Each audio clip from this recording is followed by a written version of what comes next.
Live from the Motor City, this is Talk Radio 1270 WXYT. And it is, in fact, Friday. I am excited. I got lots to do this Friday. Also got to get ready for that Glenn Beck appearance on Wednesday morning. So make sure to check that out. Programming note for you. I'll be pinch hitting for Glenn on his national radio show. But we'll do it live from our studios here in Southfield. And then I'll be back in the afternoon. So kind of double duty on Wednesday as well. And lots of other fun stuff this weekend. I think Skip and I are going to try some local fare. I think we're going to try a Korean restaurant this weekend. Yeah. It's been a while since we had Korean food. I think it's probably going to end up doing that. Brian Malte, how are you, sir? I'm doing well. How are you? I'm doing well. Brian Malte joins us from the Brady Campaign. What is your official title there? I am the Director of Legislation. Director of Legislation. So I'm assuming that deals with legislation, getting legislation passed. Is that correct? Yep, passing or defeating legislation we don't like. That's right. I want to have you on to talk about what happened in Colorado. That was just 2 weeks ago this morning. It was 2 weeks ago this morning that we ended up talking about the entire thing rolling out. Of course, the Brady Campaign releasing the statement. Our sympathies go out to the victims and families in Aurora, Colorado. This is yet another horrific reminder that guns enable mass killings. Do you think that's accurate, that it enables mass killings? Well, too many people dangerous people get a hold of guns that shouldn't, and we don't have the gun laws in this country that we actually need. So we're calling on our leaders, a presidential leader. We're calling Governor Romney to enter into a point where they have a plan. What's the solution for preventing things like this in the future and preventing the 32 people that are murdered every day with guns? I think most people listening would certainly want to try to prevent anything like that from happening in the future. And yeah, there's probably some things we can do. What do you think is the right thing to do? Well, first of all, I mean, we need to engage the American public. I mean, the American public needs to be engaged in this process. That's why we've set up our wearebetterthanthis.org website, a petition site, because until people get involved in the conversation and we hold our elected officials accountable, nothing's going to change. So I think first and foremost, we need leadership at the very top, and we need the American public to get involved. But in terms of things that we can do, there are plenty of things we can do. One is, require background checks on every gun sold. Even 80% of gun owners and 74% of NRA gun owners support this. There are many other things we can do, but quite frankly, we don't have the gun laws on the books that people think we do. People think that there are all these federal gun laws, and there aren't. And when they find out we don't have them, they're very shocked. Well, give me some more specifics of what we can do. Background checks for everybody. There are background checks, I'm pretty sure, in every state, isn't there? Well, there's the Brady Law passed in 1994, which requires criminal background checks when you buy a gun through a licensed dealer. But in vast majority of states, including in Michigan, you can go to a gun show. You can go buy a gun online. There's no background check required. Cash and carry, that goes for assault weapons. That goes for ammunition, which is virtually unregulated.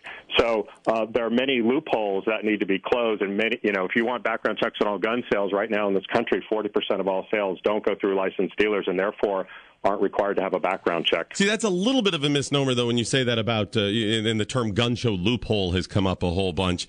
The loophole is at the gun shows that if it's private sellers, you can still do it without a background check. But you could still sell privately on your own. You could sell to your cousin or your brother or neighbor or somebody else.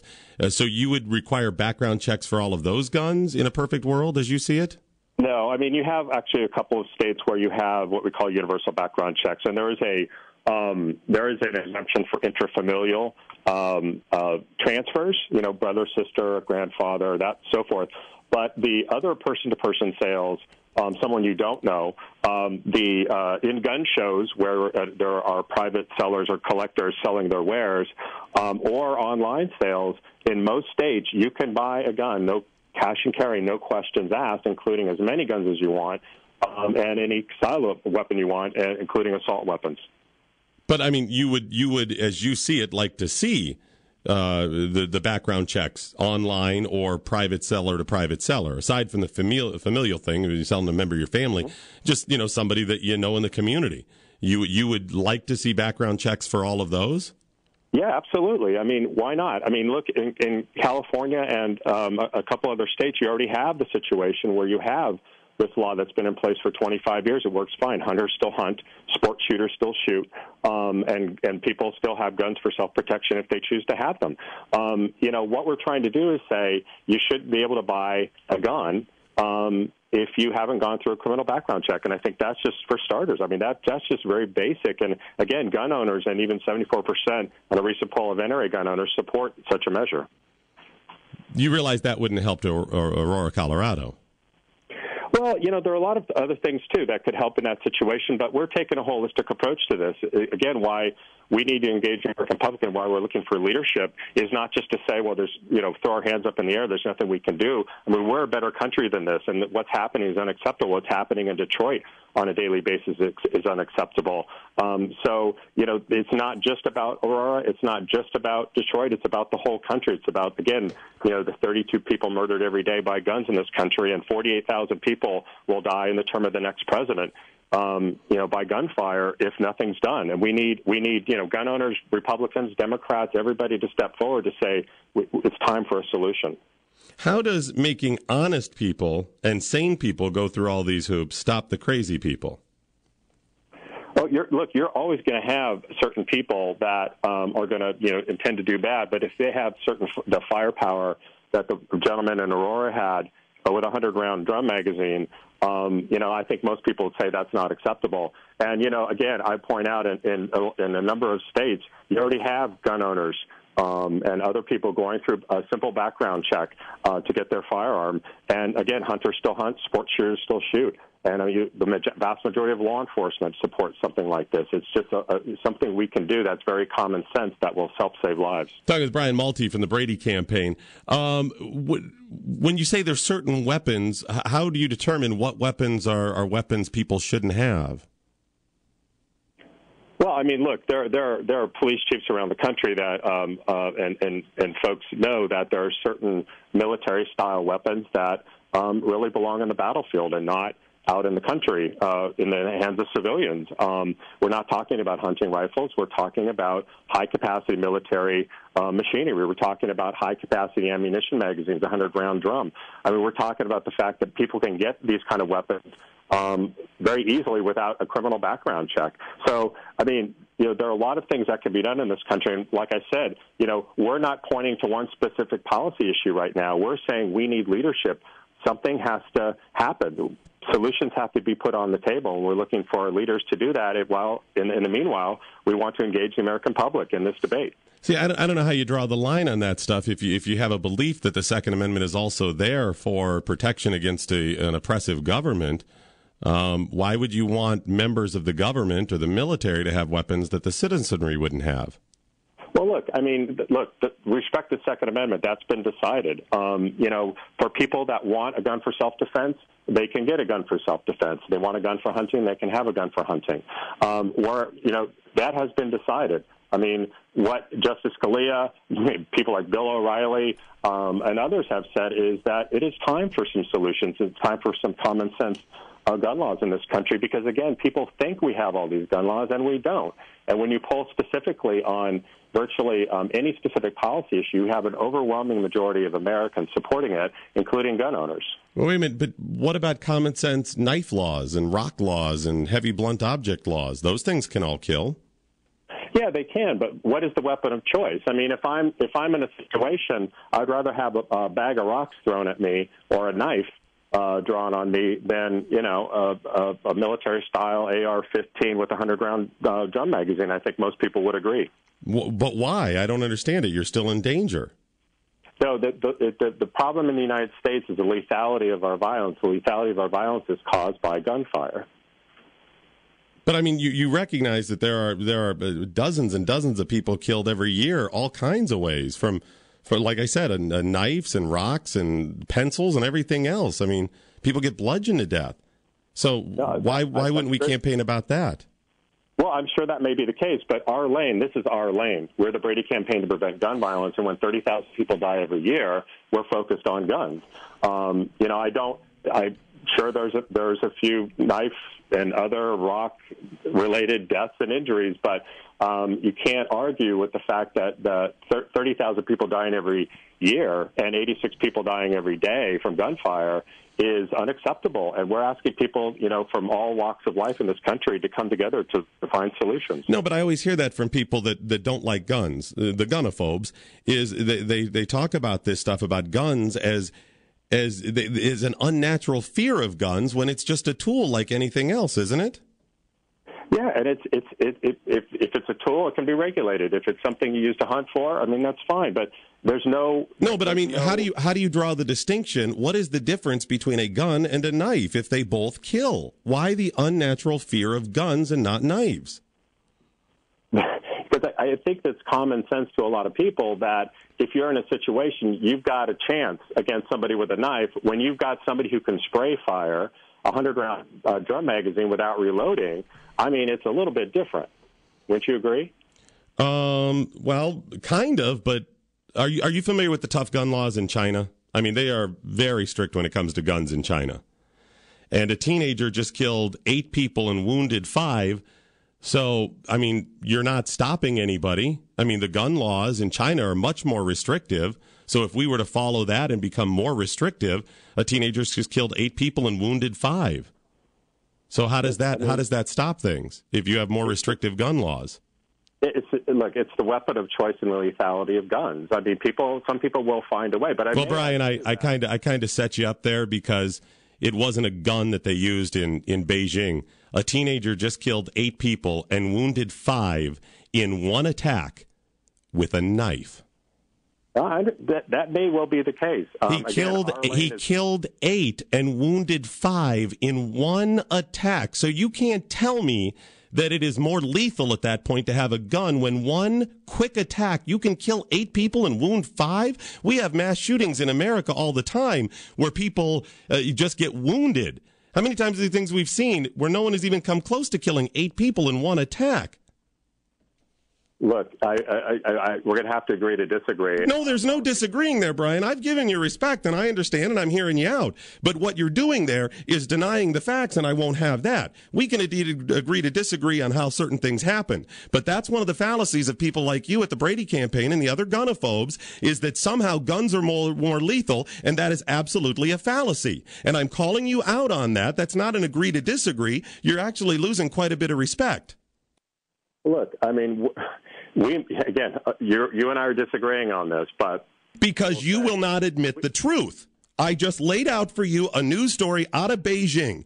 In one quick attack, a teenager was able to kill 8 people and wound 5 others. And you don't think you can do some serious damage quickly with a knife? Look, if you've got an AR-15 with a 100-round drum, you can do a lot more damage than that. Our lane. No, wait a minute. You can? You mean if you are trained and able to get it off? This guy with the knife killed 8. So it's okay if you kill 8 and wound 5? As long as you don't kill 10 and wound 6? Look, come on, sir. I mean, look, you are making an argument about a 100-round drum versus a knife. And trying to pin on us that we don't think all life is precious. You don't. We do. No, you have an unnatural fear of gun, and that's fine. That's your right to be afraid of guns. I'm pointing out how ridiculous it is when it's only a fear of guns and not all weapons. And you refuse to admit that people can do serious damage very quickly with a knife. What about explosives? How much damage can you do with an explosive device? The weapon of choice in this country for lethality and easy access to it are firearms. Do you realize more people are killed in America by slips and falls than anything? Sir, I know there are people regulating other things on slips and falls and possibly on knives. Should we ban ladders? Should we have a background check for ladders? 30,000 people die every year in this country. It's unacceptable. We want to engage everybody in a conversation about what we can do to help stop this. I would say, and you are somebody that obviously you're from the Brady Campaign, and you do radio shows like this in order to express yourself and talk about your message, which is one of our constitutionally protected rights, the First Amendment.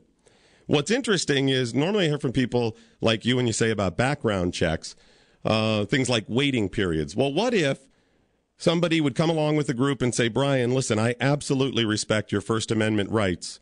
with a 5-day waiting period. You can say what you want as long as there's a background check and a 5-day waiting period. Look, the states that have waiting periods are for law enforcement to do a thorough background check on somebody. Well, that's why I wanted to make sure to do a thorough background check to make sure that you're not some kind of nut that would spew hate or something. I want to do a background check on and give plenty of time. Law enforcement has told us, and we trust them, that in certain cases they need extra time to do a thorough background check. Hey, sometimes people cause a lot of problems yelling a fire in a movie theater or something, and I want to make sure that you are a mentally sane person before you are given your First Amendment rights to speak, right? I mean, 5 days, do a background check, right? Sir, I'm talking about the purchase of firearms. That I think it is unequivocal that gun owners and everybody, Republicans, Democrats alike, believe in something as simple as background checks. See, but you say that about Republicans and Democrats alike, and you spout your numbers about the number of Americans and law enforcement officials, and that's just part of your manipulation to put it out there. You're really not talking about common sense. You're not talking about laws to protect people. If you were, you would understand one simple fact. When you continue to limit certain types of guns, you limit somebody's ability to protect themselves. Let's take Aurora, Colorado.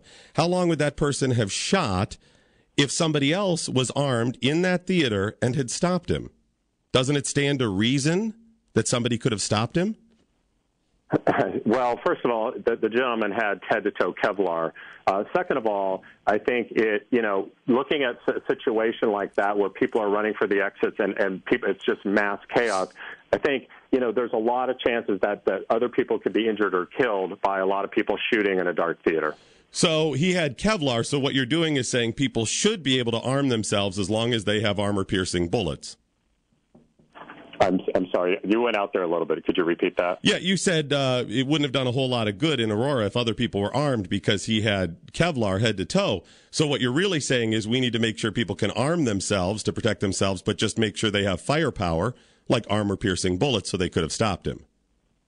Look, I will say that there are states with very strong gun laws. People still are able to hunt. They're able to sport shoot. They're able to protect themselves in their home, and life goes on.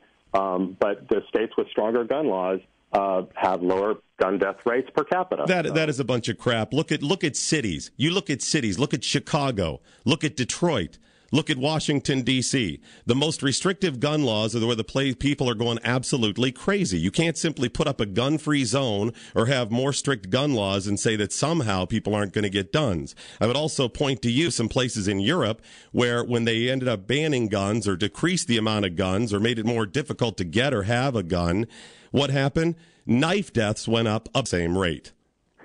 Look, when you're talking about Chicago and Washington, D.C., with their strong gun laws, the guns are coming from outside the city and a lot of times outside the state. Indiana and Mississippi, with virtually no gun laws on the books to stop illegal gun trafficking, are supplying Chicago and Illinois with crime guns. So if we passed it across the country, that would stop all that, or certainly help it. Federal gun laws will certainly help that. I mean, states with people wouldn't be able to smuggle them into the country, just like they're smuggling them from one state to another state. They wouldn't be able to go country to country. Well, look, we got to start in our own backyard. I mean, federal gun laws will help protect states with strong gun laws and make our place a safer country. See, the problem with that is you've got the president and attorney general that are actually running guns across the border. Look, so how do we expect a federal gun law to do anything? Well, there's 70,000 other guns outside of Fast and Furious that are making their ways for the lax gun laws in the United States down to Mexico, fueling the drug war. So, let's talk about 70,000 from where? 70,000 guns. 70,000 from where? States. From the United States. And what percentage of that is the guns in Mexico that the drug lords are getting? All I can tell you is that I'm sticking to the statistics. That's 68,000 to 70,000 guns. I'm not even going to challenge you on the statistic. I'll take you at your word. What I do know is of the guns that they can actually track, because people love to say 95% of the guns in Mexico actually come from the United States. Well, that's a little bit of a misnomer because most of the guns they find in Mexico, they don't know where they've come from, because the numbers are actually scratched off and they have no idea. What it shows is the ones that they can track because of our tracking system in the United States, that there is less than 40% of them coming from the United States. Most of them actually come from overseas, places like Russia. But even if that's the case, you still have 70,000 guns making their way easily across the United States border into Mexico. Because the Attorney General's helping. The Attorney General's helping. But even so, why does that affect, hang on a second, why does that affect us if the guns are leaving the U.S.? Aren't we're just talking about protecting people in the U.S. How does that affect us if they're going to Mexico? That's a good thing, right? Look, I mean, lives in the United States are precious and lives in Mexico are precious as well. So I think that the same weak gun laws in Texas and Arizona and other places where these guns travel from gun shows and other places into Mexico are also traveling illegal traffic into states surrounding Texas and within Texas and Arizona. So the same weak gun laws we have in Texas and Arizona not only causing death and injury in Mexico, but also in the United States. It's the same weak gun laws. They affect everybody. Talking with Brian Malte from the Brady Campaign. What's your website again, the new one you've launched in response to Colorado? WeAreBetterThanThis.org. WeAreBetterThanThis.org. And what I'll do is I'll link to that on our station website at talkradio1270.com. Hey, Brian, have yourself a great weekend, okay? All right, thanks, sir. It's Brian Malte from the Brady Campaign. We'll get some of your calls, 248-356-1270, 248-356-1270. Let's go to Daryl. How are you? Hey, how's it going? I'm doing well, sir. Hey, listen, everybody's dancing around a big red elephant in the room, which is communism, socialism.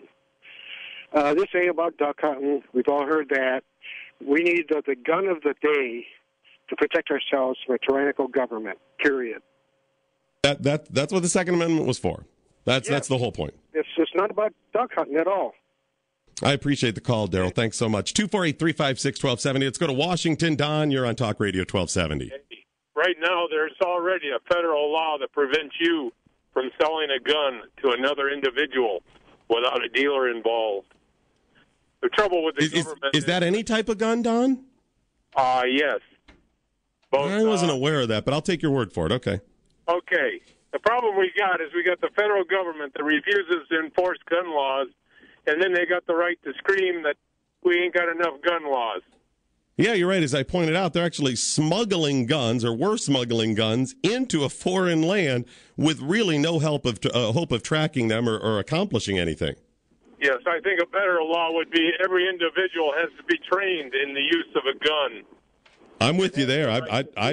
I'd be in support of that, Don, because even the people that don't like guns, Don, they would be educated and they would no longer have this unnatural fear of gun, these gunophobes for, it's a gun.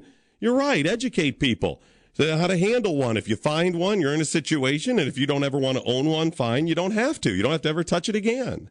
Get to a bunch more of your calls. A lot of people want to comment. 248-356-1270. Your calls next. Doug Thompson.